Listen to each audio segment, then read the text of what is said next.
Why does this always happen to me? Can't those other mystics ever do anything by themselves? Senseless! Why would someone do this? So this game's probably come out of left field for a lot of people, given the hint from the last ADG. I actually had to correct myself over on Twitter when I discovered that today's ancient DOS game, The Legend of Kyrandia, Book 2, The Hand of Fate, actually has an entirely different protagonist from the first one. And I briefly read a description of the game which mentioned Brandon, the lead character from the first game, and sort of just assumed that you'd be playing as him in the second game, but nope. You play as a new character, Xanthia, who's considerably less of a klutz than Brandon was. I mean, just look at how she handles this first encounter.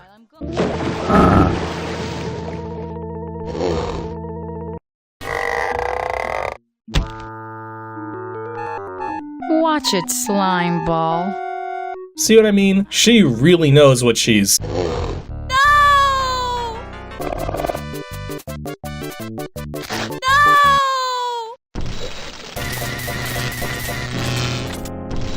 You know what? Never mind. If you pester her to do stupid things, she'll still do them anyways. But yeah, for the most part, this is a considerably better game than the original.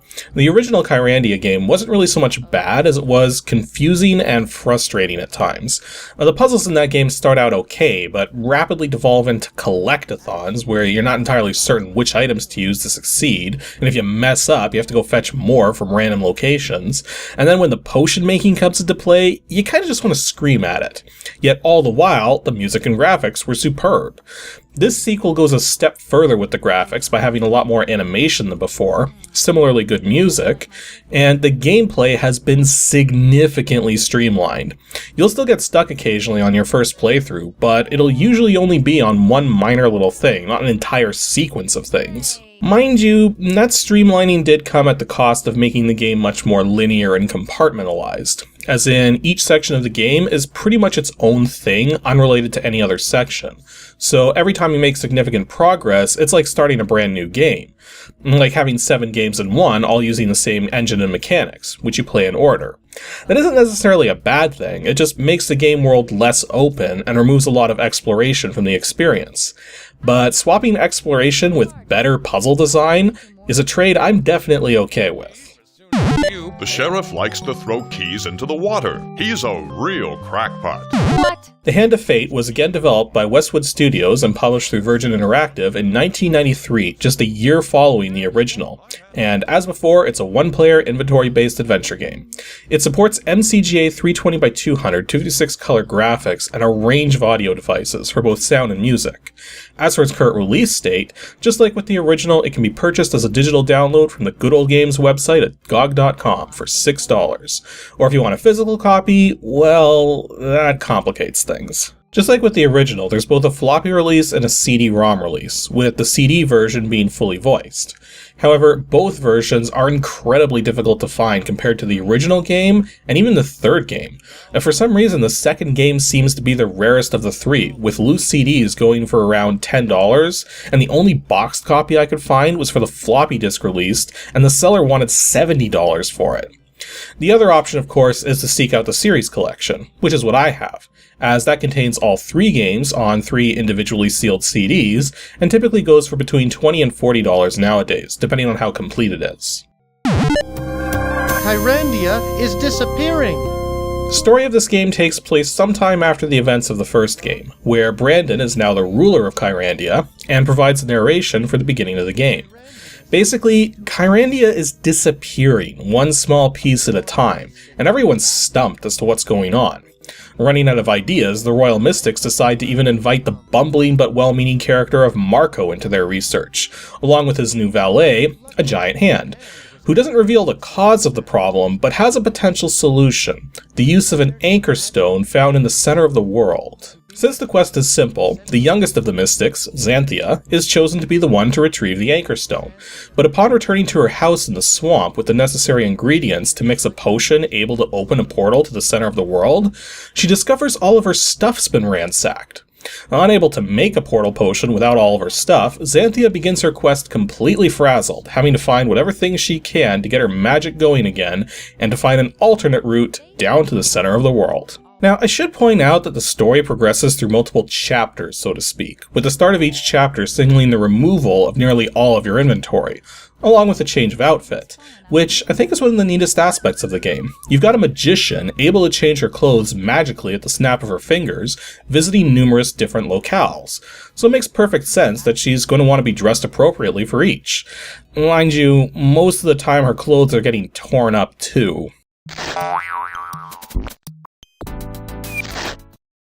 I'm 100% certain this was done for exactly the reason you're thinking it was done for. Better. This is not one of the beaches in the travel brochures. So yes, unlike the first game, the gameplay here is way better than before, thanks to the chapter divisions greatly reducing the number of inventory possibilities, and thus making it way simpler to figure out what you need to be doing. Plus the game makes it a point to never let you permanently lose anything if it may still be required to complete a puzzle. Certain items which cannot be replaced cannot be used in invalid ways. Xanthia will just tell you it's not happening. But if you do use an item incorrectly and it goes to waste, and may still be necessary for progression, there's always going to be a way to get another. And it's impossible to enter a Walking Dead state in this game, although you still need to save frequently anyways, because it's very possible to have to do multiple tedious steps over again to recover from any mistakes you make. Now, ironically, the potion making makes a comeback here. In the first game, making potions was an absolutely abysmal process. There was minimal guidance, it could only be done in one location, and the level of trial and error necessary to succeed at it and end up with all of the potions you needed to succeed was ridiculous. Here, it's been done way, way, way better. Early into the game, Xanthia finds her little camping cauldron, as well as her book of potion recipes. Well, some of it. Lots of the pages were torn out somehow, and most of what's left seems useless. So you know exactly what you need to do to make each potion, and you can kind of get an idea for what potions you're going to be making based on what items you find. Well, sort of. The first time I got stuck in this game was pretty early on, because something I didn't realize is that the game's not being overly literal with the descriptions of objects in the potion book. Well, the first potion you need to make in this game is the Swamp Snake potion, which requires 6 ingredients. 2 of them were obvious, an onion and hot water. I found a couple onions growing out of the ground, and hot water you just grab from the hot springs, though hot water becomes warm water as soon as you leave the hot springs, so you actually have to mix the potion then and there. The other 4 ingredients, though, I couldn't figure them out until I read a walkthrough and realized what was going on. The ingredients don't need to be exact, just relatable. I couldn't find anything called windy woof, but I did find gnarly bark. Gnarly instead of windy, bark instead of woof. Next was a smell of eggs, which just turned out to be sulfur, and that's on me because I kind of forgot eggs can smell like sulfur when they go bad. And then there was lizard tears. Well, I found a lizard, but I couldn't figure out how to get tears from it, and I was scared to try things on it at first because it was eating the things I was trying.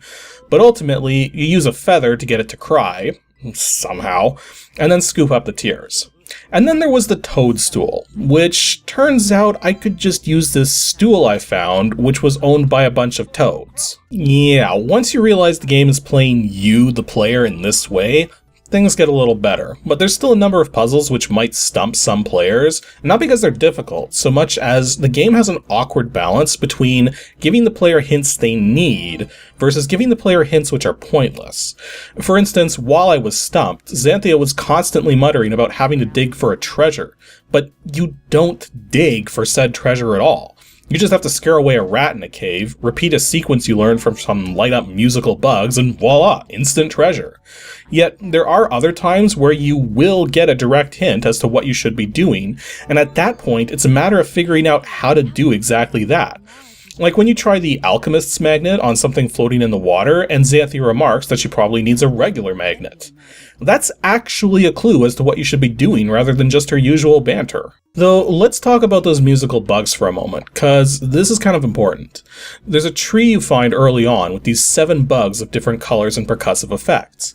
Now every playthrough of the game randomizes a particular order of these 7 colors, which is used at 2 separate points in the run. You either need to memorize the pattern they give you, keep a save handy to refer to the pattern, or write it down.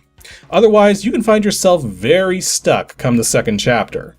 But what's neat about these bugs is there's actually two ways to get them to reveal the pattern that's been randomized. The first is to simply give them some blueberries. And it's easy to lose your blueberries though, and as far as I know, they don't come back. So if you think using blueberries is the only way to get the pattern, and you lose the blueberries ahead of time, you might think you're stuck, but you're not. If you click on the bugs in the proper order, they will indeed reveal that proper order. Although it can be a bit finicky to get it to work right, so if it seems broken, just leave the screen, come back, and try again. I know this works because that's ultimately how I did it.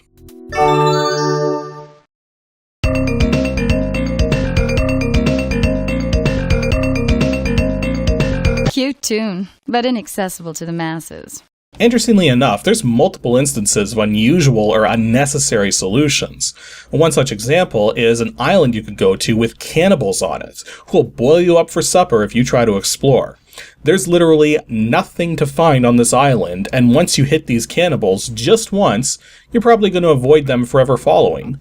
But if by chance you still have a sandwich on you by this point, which is unlikely but not impossible, you can give the leader the sandwich and they'll let you go. Well, you still don't get to explore, and they'll have no qualms about boiling you up again if you try once more. Also, when you get to this volcanic island here, the starting puzzle is long, boring, tedious, not even remotely challenging, a massive waste of time. This one took so long to do, I just wanted to punch someone. Even Xanthi understood my frustrations with this one. Interestingly enough, though, the lava here will kill Xanthia if she's in it too long, but you get the ingredients to make your particular potion, which will let you fly over the lava without burning up. Which is actually a step back in realism, given that Brandon actually dies quite readily from lava in the first game just by being even remotely close to it, as would anyone in reality. Believe it or not, I don't really have much more to say on the game. But one last thing I should mention is that the game may appear to be running too fast, but I actually have it timed out perfectly in DOSBox, as the cutscenes at the start of the game are affected, and it's possible to align two particular pieces of voices by adjusting the cycles count. The reason it may look too fast is that the game gives you the ability to set Xanthia's walking speed as either saunter or hurry. In saunter mode, it's locked to a proper animation speed. In hurry mode, she moves as fast as the game is capable of animating her. Thus, I had it on hurry mode most of the time, just because I was preferring it that way. This is how you make a sequel. Legend of Kyrandia Book 2 The Hand of Fate is a marked improvement over the original game, while still keeping the same charm and art style, keeping the mechanics which worked well, ditching mechanics which didn't, and altering other mechanics to work better. Best of all, you don't have to have played the first game to understand how to play this one. Although some of the jokes and name references will make more sense if you've beaten the first game. But still, before when I recommended the first one only to fans of the genre, this one I can definitely recommend to anyone who enjoys a narrative-driven game or who wants a more approachable adventure gaming experience which still offers a level of challenge and complexity. Or, let's put it another way. If you could beat the first game without a walkthrough, this one's going to be a cakewalk by comparison. But a fun cakewalk all the same. Due to how the opening cinematics played out, I was able to figure out a pretty accurate DOSBox cycles count that this game seems to operate ideally with. And that happens to be 9,000. Although I guess you could set it to 9001 if you wanted to memify it and everything. But yeah, this setting results in the cutscenes playing out flawlessly, so I'm gonna guess the rest of the gameplay is probably playing as expected at this rate. Also, just a quick heads up that DOSBox is finally starting its approach to a new 0.75 version update, although it may still be a ways away yet. But once that goes live, you should all assume that the DOSBox settings I provide following will be based on that version's defaults, unless I say otherwise. Anywho, that's all for today's episode of Ancient DOS Games. Next Saturday will be episode 247, and we're going to be taking a look at a really old example of a game based on a game show, like the kind you would watch on TV.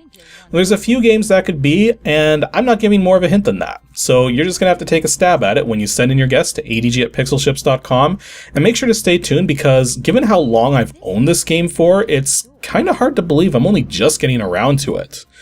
Actually, I think there's a couple other games I've owned since childhood which I still haven't gotten around to either.